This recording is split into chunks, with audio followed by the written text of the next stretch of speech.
பெண்களே எல்லாரும் உஷாரா இருங்க. என்ன நடந்ததுனாக்கா, சென்னை செங்குன்றம் அதாவது ரெடில்ஸ் சொல்லுவாங்க. அதில வந்து ஒரு பொண்ணு வந்து வேலைக்கு போறதுக்கோசரம் ஏறி பஸ்ஸில உட்காந்துருக்குது. உட்காந்த உடனே ஒரு திருட கும்பல் ஏறியிருக்கு. ஏறின உடனே அதில வந்து ஒரு பொம்பளை, 4 ஆம்பளை ஏறியிருக்காங்க.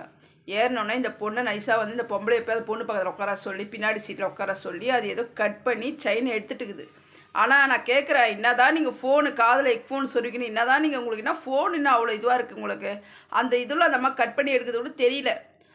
இந்த பொம்பளை எடுத்துட்டு கம்முன்னு உட்காந்துக்குது. அடுத்த ஸ்டாப் தான் இறங்கலான்னு.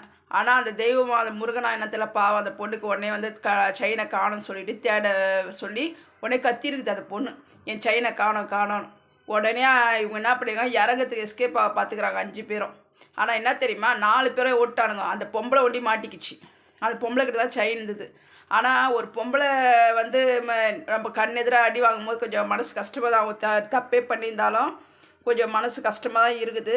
அந்த பொம்பளை 4, 5 ஆம்பளைங்க சேர்ந்துன்னு அடிச்சு, அந்த பொம்பளைக்கு ஷாலை போட்டு கையை கட்டி முறுக்கி 2 பேர் 4 பேர் சேர்ந்துன்னு பண்ணும்போது அதை பார்த்தேன் நான் வீடியோ. எனக்கு ரொம்ப மனசு கஷ்டமாக இருந்தது. தயவுசெய்து வந்து லேடிஸுங்களாம் கொஞ்சம் உஷாராக இருங்க.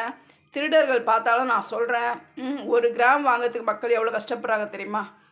இப்போ இருக்கிற கேடு காலம் வந்து இப்போ எவ்வளோ ரேட்டை வேறு ஏற்றி வச்சுக்கிறானுங்க. 1 கிராம் வாங்கிறதுக்கு அவங்க சாப்பிட்டாதம்மா தின்னாதம்மா வீட்டில் குழந்தைங்கள பார்த்ததும் வேலைக்கு ஓடுறாங்க பேகை மாட்டிக்கின்னு.